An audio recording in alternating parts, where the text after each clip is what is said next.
It's my honor to welcome Reverend Howard. Give me a moment. It's a beautiful day. But that song and that message, 18 years ago I walked into a church, Unity of Houston. I was just a 21-year-old boy at the time. You do the math, you're right. And these beautiful people walked out that morning, and I was looking around going, what is this place? What is it about? I loved the value of unity, so it meant a lot to me. And these two beautiful people, Reverend Howard and Diane Caesar, walked out to welcome everyone, as they did so many Sundays for decades. And there I was listening, really open, but skeptical, but curious. And Reverend Howard stepped away from the platform just for a moment. And he said, everyone here today, I want to remind you of something. Be open and receptive. Be open and receptive. And I heard that. So I pulled out my business card. I'm in commercial real estate, and I took notes on my business card that I carry in my wallet today. Be open and receptive. That's one of the most powerful messages that we can receive. And then he moved into saying something else. Jesus was called to be a light in the world. And so are you. And in that moment, my mind opened up, everything began to expand, and that was the beginning. That was the rest of the history, the story that I'm still continuing on today. So many lives have been transformed by Reverend Howard and Diane. So many lives have been touched. So many people have transformed their lives and changed across the country. You'll see there's a bio in there of all the things Reverend Howard Caesar's done, but I just want to tell you, what you're about to experience, he's my minister. We all have a minister, someone that said yes, the light bulb come on, and we said yes to the call, and this was the moment and the opportunity. And it was Diane who actually said, after many years of working with grief groups and taking classes, that she took my hands and she said, you know you are one. And I said, no. She said, yes, I know it because I'm married to one. And off to seminary I went. So I am so grateful they're here today for this very special day in my life and my journey. Please give me a joyful welcome with Reverend Howard Caesar.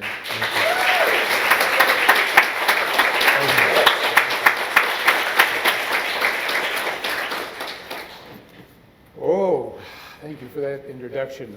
He was emotional, and I am too, because it's like one of my little ones brought along, and has done so well. And I'm very proud of you. It's a real honor to be here on this special day, this special occasion in the life of this ministry and in the life of Doug as a minister. And the installation and the formality part is really significant. It is sacred, and I thank you all for being here to be part of it. I've known Doug for, as he mentioned, a number of years now, and I knew him first as a congregant and then became a friend and now a colleague. And all the work that he's done. I've followed Doug, and we've stayed in touch, and I'm just so proud of what he has done wherever he's gone. You know, I noticed you have a marquee out front, and we have a marquee on a busy street in Houston's Hillcroft. And I love to tell the story of Jerry Roberts, who's rest his soul. He actually passed recently, but he loves letting me tell this story. He was coming to be the guest speaker at a Wednesday night service.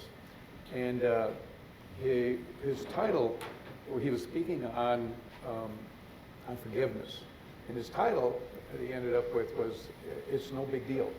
Meaning, you know, forgiveness is really not that hard. It's just loving. It's our nature. And that's where he was going to go with it.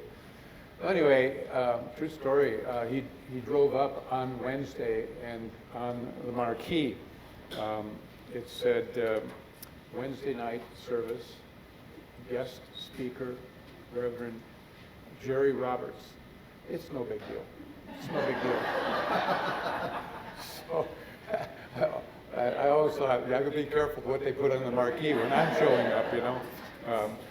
To me, it's a big deal that I'm here today on a very big occasion, and I'm grateful to be here. I've been here to speak previously, actually about 50 or 51 years ago. So talk about dating us. I've been Actually, I was just finishing up my ministerial school, and I was about to be ordained, and the minister here was Reverend Jack Hamilton. Jack Hamilton had been a minister that had introduced me to unity in what was coastal Wisconsin. I was living in Wisconsin when I was first introduced to unity, and he was the minister there. And then just before going on into ministerial school, he moved and took this ministry here at this church. And so we had all stayed in touch, and so just before my going off into my first ministry, he invited me down to speak, and so I feel like it's been kind of a nice circle in return, and it's great to be back at this place again. You know, Jack Hamilton was instrumental in my becoming a minister. It was really, you know, the unity teachings that won my heart and soul. It answered a lot of questions when I found unity. I had been brought up in a traditional church and had gone to catechism and was confirmed and did all that, and I had continued to attend in my young adulthood when I found unity. And it just answered a lot of questions for me. You know, at that age, at any age really, we're questioning, but especially when we're particularly young and understanding the role of God and Jesus Christ and the messages and our role here and our purpose and all of these things. It was so helpful and brought so much clarity. Just a simple teaching, simply like God is good, and it's not a punishing God, and that God is love, and that it is our nature to be love. And I love the fact that it was open to all people, and all inclusive, that honored all paths. Because I had, through my life, always really believed that we really are one. I mean, don't you get that at your core? I don't care what religion, I don't care where you were born or what you were brought up in, what language you speak or how you look or whatever. We're really all creations of God, created by God. There's only one God by any name. And all of that just being said was really, really powerful for me and opened my heart. And so, you know, here I am today after 40-some years as a unity minister. Well, my lesson today is really, you know, I always like to say there isn't anything unity people haven't heard, but there are certain things that we sometimes need to re-emphasize and take to a deeper level. The teaching today that I want to address is really considered by many the most powerful and the most important teaching in all of unity. It was one that Jesus' whole ministry was devoted to, and it basically is the one teaching that all of the other teachings emerge from. And basically, the way we refer to it, or I'm going to refer to it as we begin, is it was discovering the deepest part of you, discovering the very deepest part of you, and what that is, because the deepest part of you is, it's the truest part, it's the most sacred part, it's the eternal part, it is the self. It's often been referred to prior to Jesus as the self, with a capital S, and it's the divine self.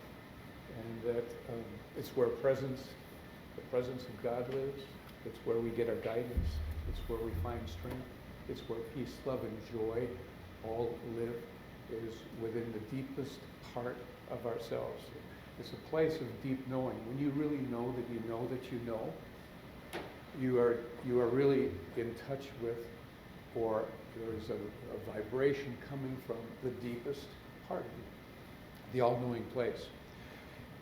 You know, a lot of times people think that life is about survival and, you know, just trying to stay alive in this world and what have you, that it's about life and death.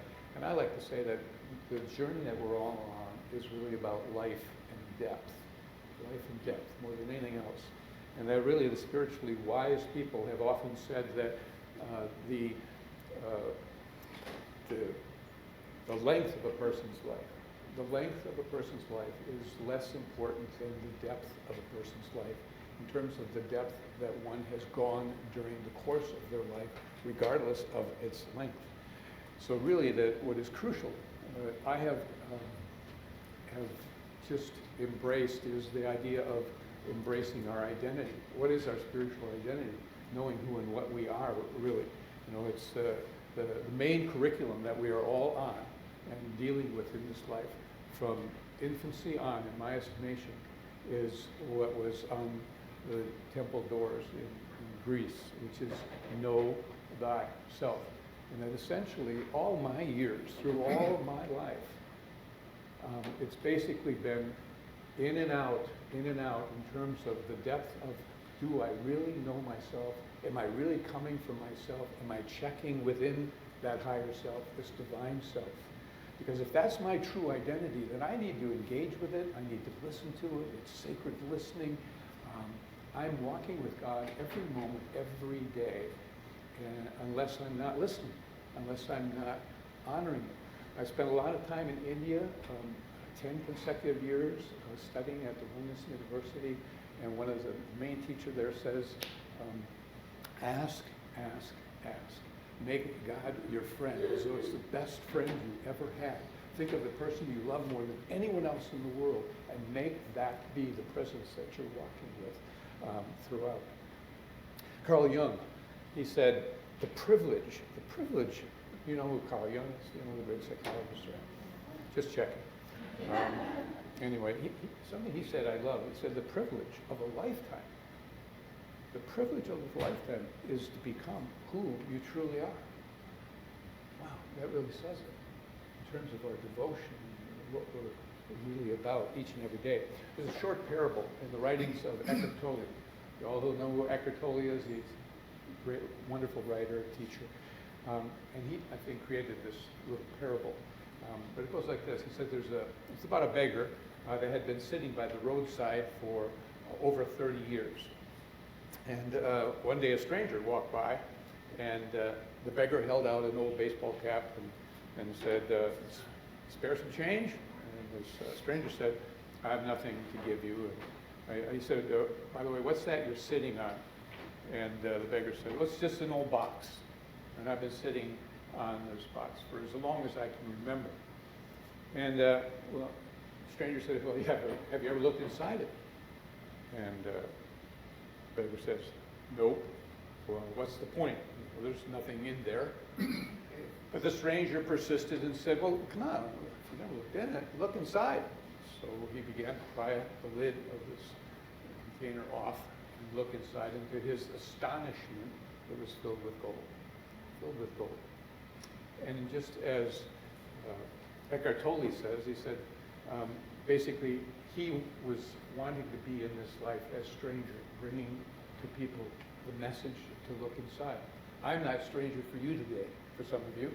Some of you I know, some of you I don't. But I'm that stranger, and I'm bringing the message to look inside, not inside a box, but to look inside the depth of you, okay? The deep of you. Because deep inside of you is this self, and that we are one with it, whether we're awake of it or not. Inside of us is spiritual gold. It's a sacred treasure. Jesus referred to it, really, the word he used is glory. Glory.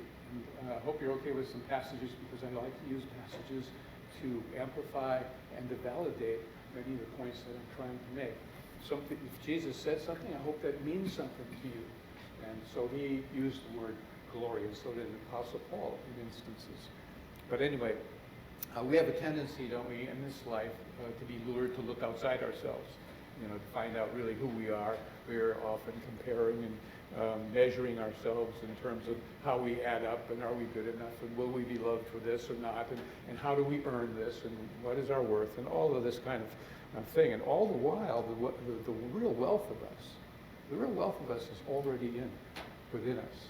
We carry the gold of God, the glory of God. And Unity's teaching on what is man's biggest problem. Hopefully you've all heard that, because it's been taught from the beginning. Man's biggest problem is separation. Okay? Separation from God. When we separate from the all-knowing, that is the knowingness that comes from deep within you, then we feel that we're separate. We've created, really, a separate self. And that is so emphasized in my teachings of oneness that I experienced in India, is that essentially we have created another self. It's the true self, the divine self that was created by God. And that's what we're trying to learn again to be, to bring forth into expression. But we, through man's problem of looking outside himself and having a sense of separation that's not accurate, has created a separate self that has really covered over it. And the real us is submerged. And that's why we have to go deep, and that's why it's often talked about, looking within. And so what we're talking about here is what Unity is teaching about the divinity of man. Now that was huge to me, okay? I don't know what your spiritual path has been, but I was like 20, in my early 20s, 21, 22, when I found Unity. And to hear them say that we're divine, that I'm divine, was a big leap. Because no, there's only Jesus that's divine. That's what I always was taught. And so I don't know what I am, but I'm not divine. Was kind of the teaching. But Jesus taught, you are the light of the world. I'm the light of the world. You are the salt of the earth. Things that I do, you can do also, and even greater things than these if you believe. Do you believe that? That's hard. That's a big leap for me, for anyone. Because Jesus did a lot. Things that I do, you can do also, and even greater things than these. I remember talking to, in my path after becoming a minister, and I'd be talking to other traditional ministers, and they'd find out what we believe and all of that, and I'd say, well, we believe that we're divine. And then they'd look askance at me, and then I would quote, it was one particular minister, a traditional minister, and I said, so Jesus said, the things that I do, you can do also, even greater things than these. He said, yeah, I wish he hadn't said that. I'll never forget that. So, there's a prayer that Jesus prayed that I hold dear, and it goes like this. This is to God. The glory you have given me, I have given them, that they may be one as we are one. I in you, and you in me, that we may become, or we may be made complete as one. So what Jesus is saying here is, the glory you gave me, I have given them. I in you, and you in me, that they may become complete. We're not complete yet in terms of our expression. We are, in reality, there. And on this idea, we're talking about the Christ principle. That's what unity refers to. This is the Christ principle. And it's where Paul talks about this is a secret. It's the secret that's been hidden for ages and generations. Okay? This is talked about by Paul in just that way. And it's the favorite verse, I'm told, that Charles Fillmore built his whole ministry on. The secret which has been hidden for ages and generations, which is Christ in you, the hope of glory. Christ in you, the hope of glory. That was what he loved. Because the Christ in you is the divinity of God in you. And he wanted humanity to get that, because out of that comes oneness and love and an energy that we're connected to. It's a powerful, powerful energy. And remember, there's that word glory again. Christ in you, the hope of glory. Actually, Paul talked about it in another place, this glory being beyond all comparison. There isn't anything that can compare with when you find your true self and are living from it. And actually, I have studied the studies on near-death experiences, whatever you think of them. It's a consistency. There's a God study, it's called. And that's the way they speak of it. They find themselves in an emotion, a sense of themselves that is beyond comparison, the whole experience. So, for whatever it's worth, Charles Fillmore, he was a guy that studied all the world religions, and they say that he took the best from each and created unity. Well, we don't want to think superior-wise, but go ahead and do it if you want. But anyway, the point is that he went deep.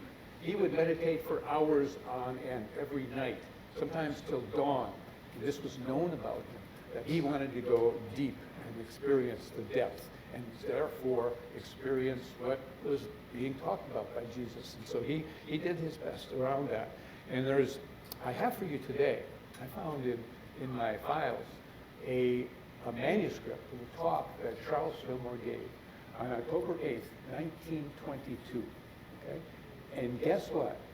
It's his talk on the Christ principle. And I'm going to read just a little bit from him. I'm going to lift it from you. I didn't bring the whole manuscript here, but I wrote it in my notes. You want to hear it? Yeah. I thought so. Anyway, he begins by saying this. This lesson this morning, it was a Sunday morning, this lesson this morning, Charles said, and we honor Charles and Myrtle both, okay? It takes them two to build that ministry. This lesson this morning is to give us the key to the working out of the truth principles in ourselves. Meaning, this one principle, everything else emerges from, really. If you understand who you are, if you understand your true identity, it's going to be easier for you to love, it's going to be easier to experience joy, a sense of peace, a sense of how you project the world to be, how you move through things, everything, if you know who you are. There's a knowingness that comes from the deep part of you that is your truth.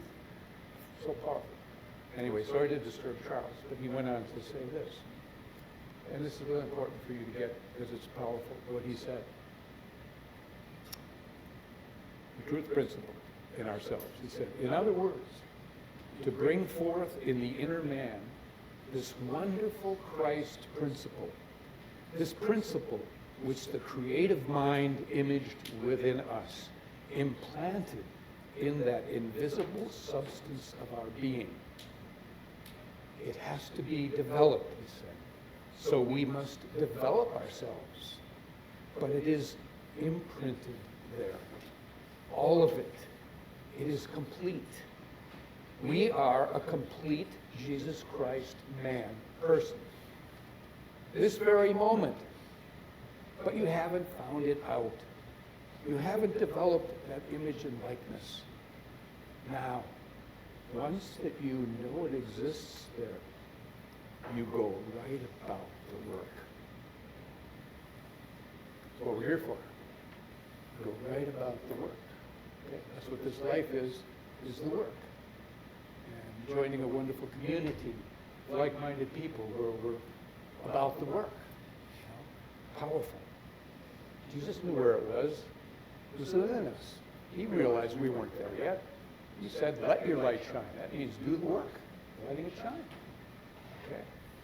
I want to talk to you about the oldest known scriptures to mankind. Okay.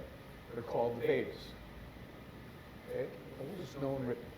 The Vedas are dated back in 1400 BC. So that's almost 4,000 years ago. Okay. And within the Vedas are a portion of teachings that have been written called the Upanishads. And they were dated as long ago as 800 years before Christ. That means before Buddha, who was 500 years before Christ. And they are heavily focused, the Upanishads, on the self, capital self. Okay? Now, if you ever delved into those Upanishads, it's about the self. So 1,400 years before Christ, they were talking about this part of us that is the depth of us as a capital S, self. And here's what they said. I'll just lift a little bit. You want to hear that? Okay. You sure? Okay, just a few that I lifted from those that I have read that have touched my soul. They state, bright but hidden, the self dwells within the heart. He is the source of love. He is the goal of life.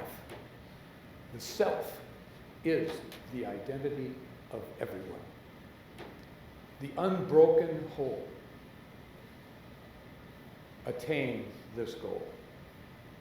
And throughout it talks about meditating, relishing it, praising it, giving thanks for it, identifying with it. It's never forgetting that's who you are, is the self. You all know that the name for Christ is not Jesus Christ. I mean, Jesus' name was not Jesus Christ. You know that the word Christ was not his name. I could say it again another way, but I won't.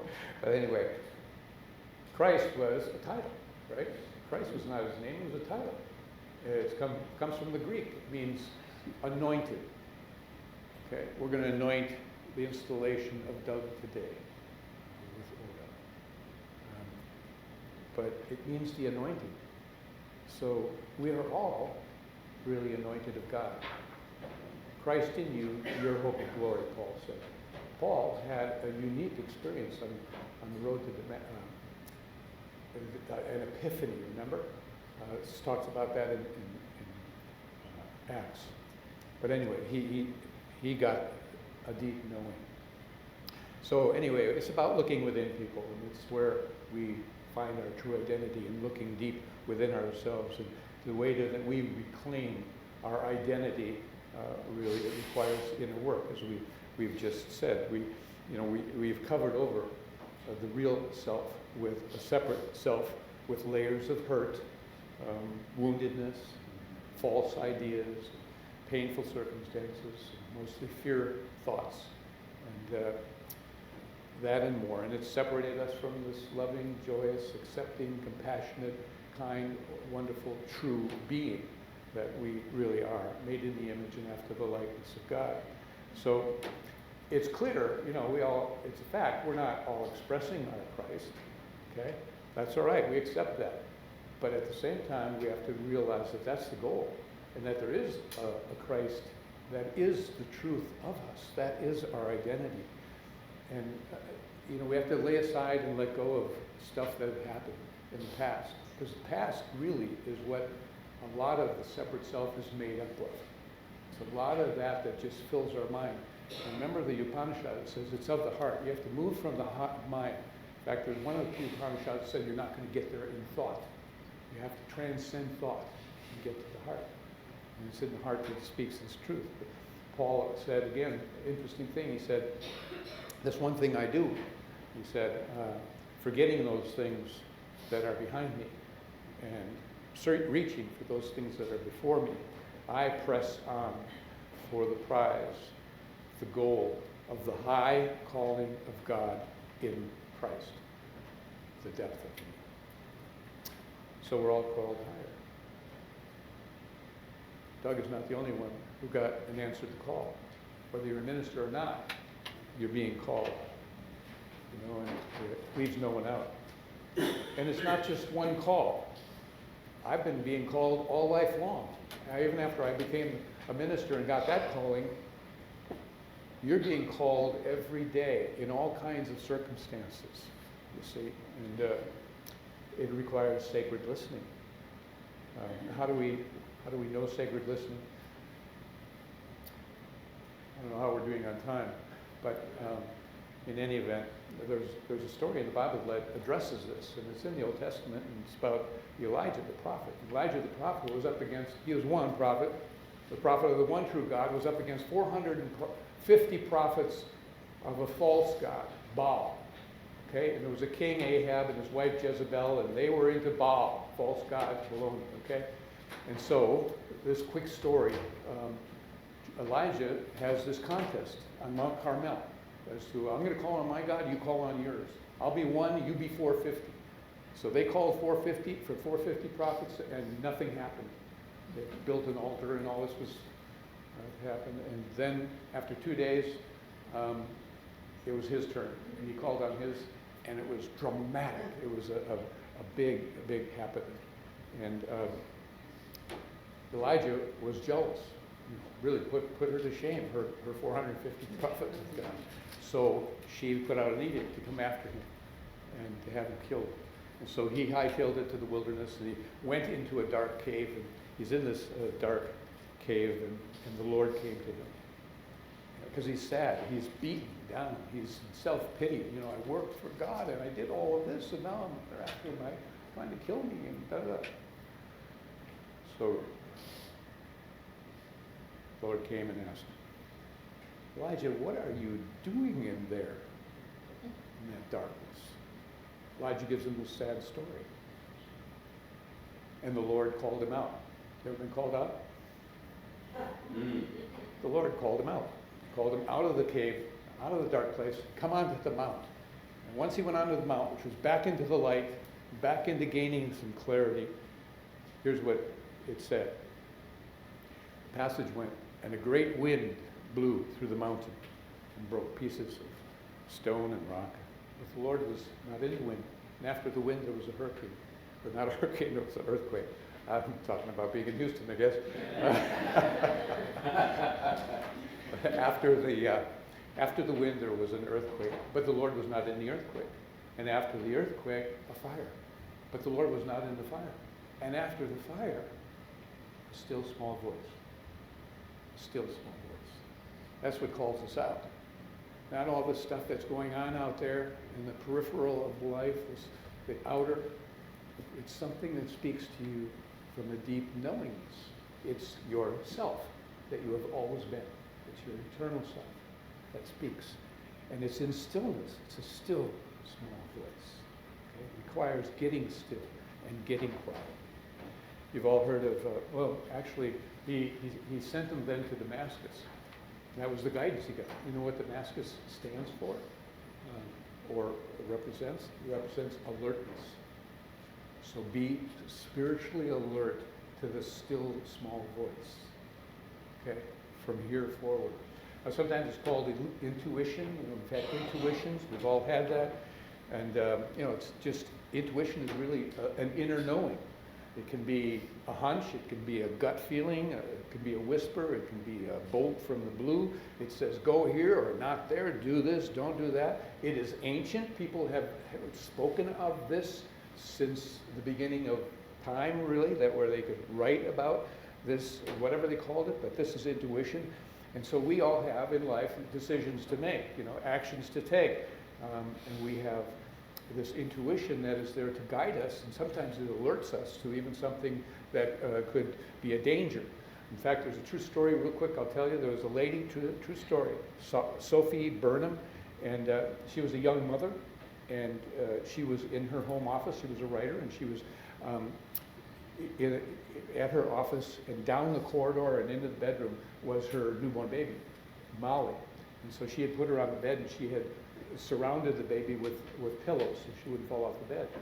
So there she was working at her desk, and then all of a sudden she said she was jerk alert. Molly's falling off the bed. Molly's falling off the bed. She jumped to her feet, dashed down the corridor, and caught her in midair. True story. She wrote about it. She said sometimes an intuition comes. She wrote this so dramatically that it feels like the guidance of angels. It probably is. Because the word angel means to guard, to protect, right? Now, we don't always know or understand when intuition is speaking to us or whatever, but it requires a listen, a willingness to listen, because then it gets louder, it gets easier to recognize. We have a divine plan at work in our life, and we are being told and steered. We get inner promptings. We get a still small voice. Do we hear it? Do we not? At times we do, and at times we don't. Thank God I have listened to it at certain times, and God help me, at times I didn't, and had my problems as well. But one time was meeting my wife. I was a single guy, and I was about 22 or 22, I think it was, 23. And I was in Unity already, and anyway, I was going to go to this wedding. And so I had showered and got dressed, and I was leaving the house, and all of a sudden, I'm going out the door into the driveway to get in the car. All of a sudden, I get this image of this girl. This girl I'd never met, I'd never talked to her. I'm a single guy, I had no interest in getting involved. And I went to the wedding, and at the reception, this girl, who was the sister of the guy that got married, we ended up meeting, talking, and a year and a half later got married. Now, what is that creates that image out of the blue? I have no idea why that person was thrown into my mind. And prior to me meeting my wife, I found Unity, and I got the calling, and I said to myself, I'm going to be a Unity minister. This is for me. Someday someday. I'm only 24, and I haven't lived. Who's going to listen to a young kid who hasn't really lived? So I'm going to do it when I'm 40. That's what I told myself. I'm going to do it when I'm 40. Really, and so I got to fill these 15 years with something, and I'm miserable. I'm unhappy. I don't like the work I'm in, and so I'm just tolerating it. And finally, one day, I'm in the bedroom by myself, and this is before I'm married. And I get on my knees and I just say, God, tell me what to do. What should I do? I've got 15 years to fill. And you know, I had a thought come in that was so loud, it was beyond thought. But it was distinct and undeniable, and I've always remembered it. I told you what to do. You're the one putting it off. That was the line. I told you what to do. You were the one putting it off. It was almost so loud I could hear it throughout the room. And in that moment, it was so strong, I said, okay, I'll go. And I went, applied, the rest is history. Became a minister. I was a young punk. I was a young guy. Last example. I think I'm using more time than I should. But I was 7 years in my first ministry. I was in Olympia, Washington. And fabulous, our dream life. My wife, my children had built the ministry from 75 to a peak of 600. I was on the radio station, 2 radio stations in town every morning. People got up with me, 1 minute spot at 7 a.m. Women said, I get up with you every morning.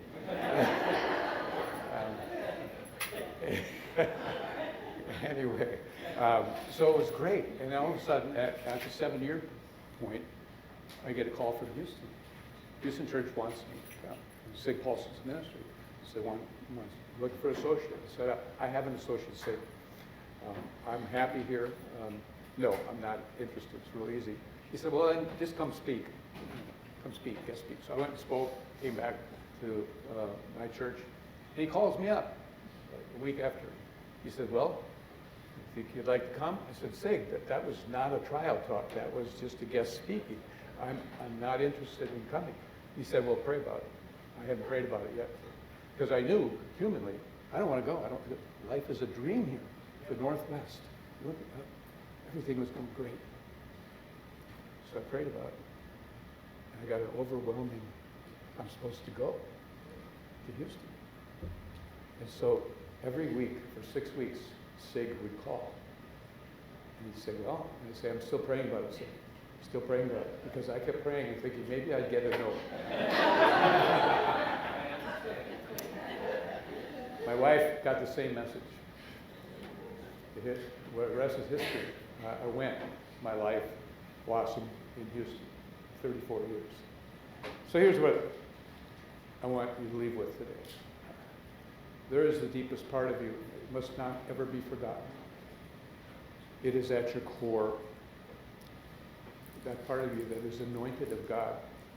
And it is strong, it is loving, it is joyous, it's fearless, it is a shining light. And if you really, really know yourself and go deep, that is your true identity. We're working on that. We're in process, I know, and it takes time. And no matter where we are, no matter what we're expressing, there still is the rest of us, that is the best of us, that is the not yet expressed of us. Okay? So be kind, love yourself through it all. Here at this church, you will find the help and support of the teachings and the people surrounding you to continue on in your spiritual involvement to where you are truly knowing more firmly, more deeply, and more completely the light that you are in this world.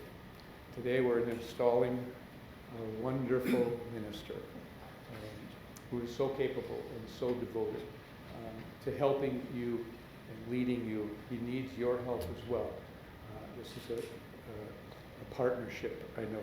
But I just want to say, Dr. Reverend, Dr. Duerr, good decision. Good decision. You were listening. Good decision. God bless you. Couldn't be happier. Take care.